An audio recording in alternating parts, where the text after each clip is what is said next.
Hey guys, it's Alex Base here. I've got the Honor 400 in my hand, and this is the very first time I'm actually reviewing an Honor phone. Let's start with the build. It's plastic on the back, as you would think, and it's got plastic frame. IP65 in Europe and IP66 for the rest of the world. IR blaster, yay! And also eSIM support. Only 184 grams, and it's 5,300 milliamp hours in my hand. The other one 6,000 milliamp hours. Overall, a very solidly built phone. The display is a 6.55 inch 120Hz Super AMOLED screen, and it's actually quite good. The screen is very nice with thin bezels and also gets bright enough outdoors. It's a smooth 120Hz screen, and it's got HDR10 plus, 1 billion colors, 1.5K resolution and very good sharpness at 460 pixels per inch. You get only two color modes, normal and vivid, and you can adjust the color temperature, and also you can choose the refresh rate. Amazon Prime recognizes it as HDR10 plus compliant, and YouTube can play HDR videos in proper content as well. The display is a nice OLED screen with vivid colors and deep blacks, and I don't think you'll be disappointed in this price segment. Even if there are better screens at this price point, this one is still good enough in my view.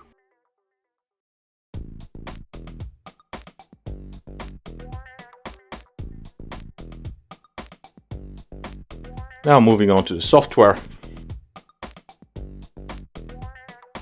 The Honor 400 runs on Android 15, and Magic OS is on top of it, and it gives you very iOS vibes. The software design of the Honor 400 is very reminiscent of that of iPhone iOS, as you can see. Was it a coincidence or not? The software is smooth, not the smoothest you would get, but still it is probably above average. And as mentioned, it runs on Android 15 out of the box. Interestingly about the software, Honor claims 6 years of security updates and 6 years of software updates. You heard that correctly, 6 OS updates guaranteed by Honor, according to Honor, of course. The fingerprint scanner does work reasonably fast, but there were some stability issues with the software. The system did freeze more than on one occasion, but I received an update and fixed that issue. As already mentioned, there is eSIM support on the Honor 400. There is also an always-on display. You can also use your phone as a remote control through the IR blaster. Disappointingly though, there is no Ultra HDR support in the Google Photos app. There are some AI features that you can use in the Google Photos app, but the Honor's implementation of the AI eraser is pretty slow. The rest of the AI features are also very slow and subpar really. But if you're keen on using them, go to the settings, and in Honor AI you can apply any one of those. Surprisingly, even the Google's Gemini was slow and not that responsive. Now let's talk about the performance. The Honor 400 is powered by Qualcomm's 7 Gen 3, so pretty mediocre and mid-range performance. It's the Adreno 720 GPU, and it is fab on a modern 4nm process. In the battery settings you can turn the performance mode for the fastest speed. The scores I got from the Honor 400 are in line with what you would get from a 7 Gen 3 phone. Nothing more, nothing less. It's mediocre, but it is very good and stable under stress. And just for fun, I did run the AI scores as well, and they are pretty much in line, not bad at all really for a phone in this price range. And just like with the 7S Gen 3, the 7 Gen 3 couldn't run the Solar Bay test in 3D Mark, which is pretty annoying. And that's a big minus in my book. Since it couldn't run the Solar Bay test, I did the Steel Nomad test, and it turned out to be pretty stable under load. I got over 99% stability. And in the Wildlife Extreme Stress test, I got just under 95% stability, which is still very good. And before we wrap it up with the cameras, let's talk about the battery. The battery in the Honor 400 is 5300 milliamp hours for Europe, and for the rest of the world is a humongous 6000 milliamp hours. Also, the charging is different. Here in Europe we get 66 watts, which is still pretty good, and the rest of the world gets an even better 80 watts. As I said, this is the European version, so 5300 milliamp hours and 66 watts. 1 hour of phone calls took the battery down by 3%, which is good. 1 hour of watching videos took it down by 8%, which is not that good at all. And 1 hour of web browsing took it down by 6%, which is average. It seems like it's not very power efficient and it draws way too much power while it is idling, which is a bit annoying. Also in Europe we don't get a charger. And last but not least, let's take a look at those cameras. The cameras are one of the highlights of this phone. We've got a 200 megapixel Samsung ISO HP3 sensor, no optical image stabilization though, and an ultra wide 12 megapixel lens, and both can do 4K video at 30 frames per second. And for the selfie, we've got a 50 megapixel snapper with 4K video at 30 frames per second, and again the sensor is unknown. Let's start with the selfies, and they're not bad. The colors are good, the high dynamic range is good, and also the detail is good enough.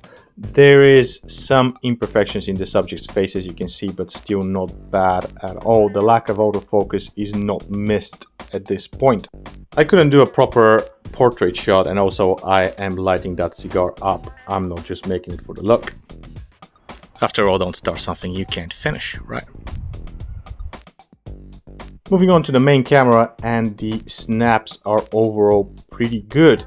The processing is overall natural, there is little to no noise to speak of, and the dynamic range is good. The colors are also coming not bad at all.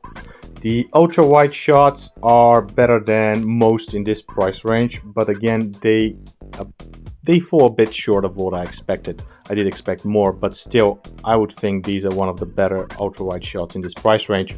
You can also zoom in digitally from the main camera 2 times and 4 times, and they are not bad in daytime.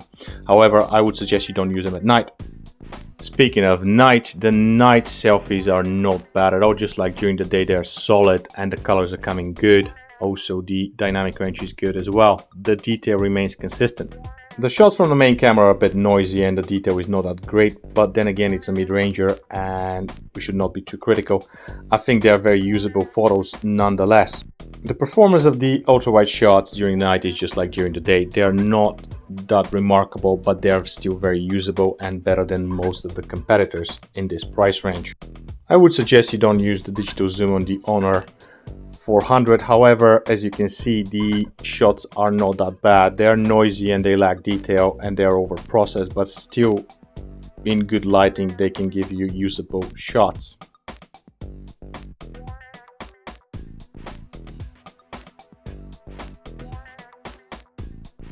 The video stabilization on the Honor 400 on both the main camera and the ultra-wide in 4K mode 30 frames per second is a bit shaky, but still not too bad. I've seen much worse than this.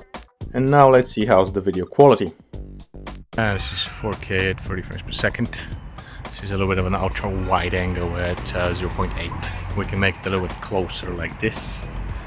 Maybe that would work a little bit better.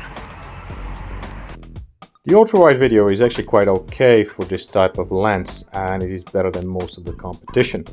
There is a bit of softness, but that is to be expected. Colors and the dynamic range are fine.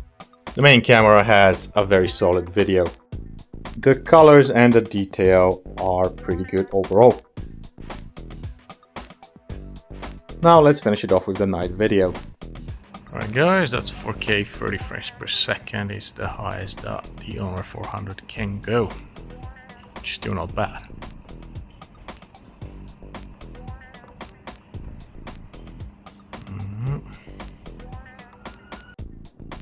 Ultra wide 4K at 30 frames per second.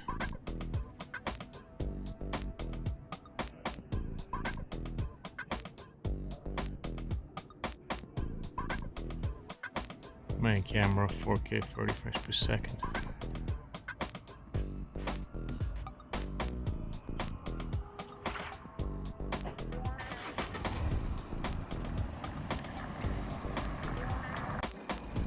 Two times zoom, 4K 30 frames per second.